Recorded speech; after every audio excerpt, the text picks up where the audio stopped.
Alegoría de la caverna. Por Platón. Después de eso, proseguí. Compara nuestra naturaleza respecto de su educación y de su falta de educación, con una experiencia como esta. Represéntate hombres en una morada subterránea en forma de caverna, que tiene la entrada abierta, en toda su extensión a la luz. En ella están desde niños, con las piernas y el cuello encadenados, de modo que deben permanecer allí y mirar solo delante de ellos, porque las cadenas les impiden girar en derredor la cabeza.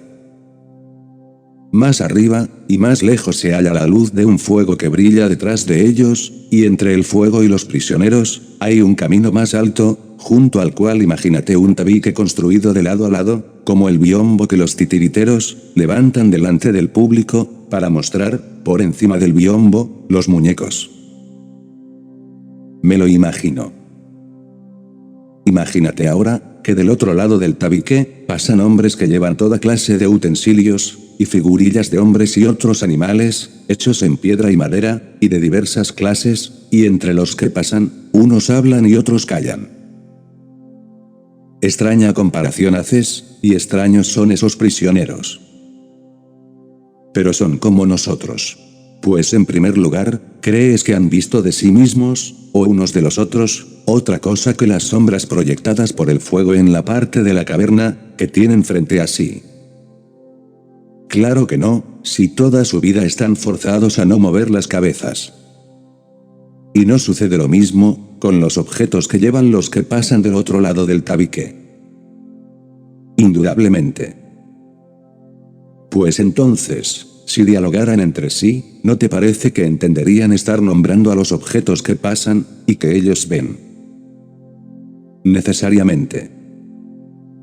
Y si la prisión contara con un eco desde la pared que tienen frente a sí, y alguno de los que pasan del otro lado del tabique hablara, ¿no piensas que creerían que lo que oyen proviene de la sombra que pasa delante de ellos? Por Zeus, que sí. Y que los prisioneros no tendrían por real otra cosa que las sombras de los objetos artificiales transportados. Es de toda necesidad.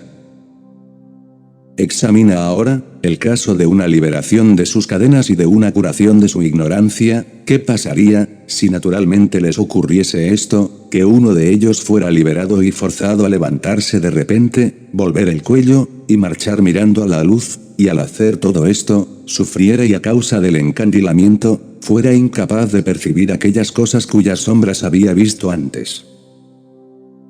¿Qué piensas que respondería, si se le dijese que lo que había visto antes, eran fruslerías, cosas sin importancia, y que ahora, en cambio está más próximo a lo real, vuelto hacia cosas más reales, y que mira correctamente? Y si se le mostrara, cada uno de los objetos que pasan del otro lado del tabique, y se le obligara a contestar preguntas sobre lo que son, ¿no piensas que se sentirá en dificultades, y que considerará que las cosas que antes veía, eran más verdaderas que las que se le muestran ahora? Mucho más verdaderas. Y si se le forzara a mirar hacia la luz misma, no le dolerían los ojos y trataría de eludirla, volviéndose hacia aquellas cosas que podía percibir, por considerar que éstas son realmente más claras que las que se le muestran. Así es. Y si a la fuerza se lo arrastrara por una escarpada y empinada cuesta, sin soltarlo antes de llegar hasta la luz del sol, ¿no sufriría acaso, y se irritaría por ser arrastrado, y tras llegar a la luz, tendría los ojos llenos de fulgores, resplandores, que le impedirían ver uno de los objetos que ahora decimos que son los verdaderos? Por cierto, al menos inmediatamente. Necesitaría acostumbrarse, para poder llegar a mirar las cosas de arriba. En primer lugar miraría con mayor facilidad las sombras, y después las figuras de los hombres y de los otros objetos, reflejados en el agua, luego los hombres y los objetos mismos. A continuación contemplaría de noche, lo que hay en el cielo y el cielo mismo, mirando la luz de los astros y la luna más fácilmente, que durante el día, el sol y la luz del sol. Sin duda. Finalmente, pienso, podría percibir el sol, no ya en imágenes en el agua, o en otros lugares que le son extraños, sino contemplarlo como es en sí y por sí, en su propio ámbito. Necesariamente. Después de lo cual concluiría, con respecto al Sol, que es lo que produce las estaciones y los años, y que gobierna todo en el ámbito visible, y que de algún modo, es causa de las cosas que ellos habían visto. Es evidente, que después de todo esto, arribaría a tales conclusiones. Y si se acordara de su primera morada, del tipo de sabiduría existente allí, y de sus entonces compañeros de cautiverio, ¿no piensas que se sentiría feliz del cambio, y que los compadecería? Por cierto, respecto de los honores y elogios que se tributaban unos a otros, y de las recompensas para aquel que con mayor agudeza, divisara las sombras de los objetos que pasaban detrás del tabique, y para el que mejor se acordase de cuáles habían desfilado habitualmente, antes y cuáles después, y para aquel de ellos que fuese capaz de adivinar lo que iba a pasar, ¿te parece que estaría deseoso de todo eso, y envidiaría a los más honrados y poderosos entre aquellos? O más bien no le pasaría como al Aquiles de Homero, y preferiría ser un labrador que fuera siervo de un hombre pobre, o soportar cualquier otra cosa, antes que volver a su anterior modo de opinar, y a aquella vida. Así creo también yo, que padecería cualquier cosa antes que soportar aquella vida. Piensa ahora esto, si descendiera nuevamente, y ocupara su propio asiento, no tendría ofuscados los ojos por las tinieblas, al llegar repentinamente del sol. Sin duda.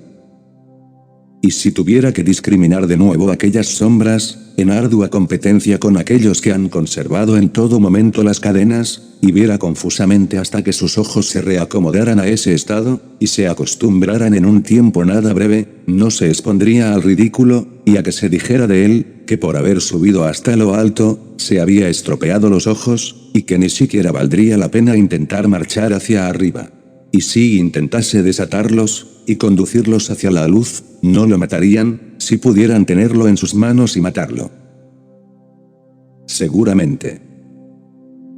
Pues bien, querido Glaucón, debemos aplicar íntegra esta alegoría, a lo que anteriormente ha sido dicho, comparando la región que se manifiesta por medio de la vista con la morada prisión, y la luz del fuego que hay en ella, con el poder del sol, compara, por otro lado, el ascenso y contemplación de las cosas de arriba, con el camino del alma hacia el ámbito inteligible, y no te equivocarás en cuanto a lo que estoy esperando, y qué es lo que deseas oír. Dios sabe si esto es realmente cierto, en todo caso, lo que a mí me parece es que lo que dentro de lo cognoscible se ve al final, y con dificultad, es la idea del bien. Una vez percibida, ha de concluirse que es la causa de todas las cosas rectas y bellas, que en el ámbito visible ha engendrado la luz y al Señor de ésta, y que en el ámbito inteligible es señora y productora de la verdad y de la inteligencia, y que es necesario tenerla en vista para poder obrar con sabiduría tanto en lo privado, como en lo público. Comparto tu pensamiento, en la medida que me es posible.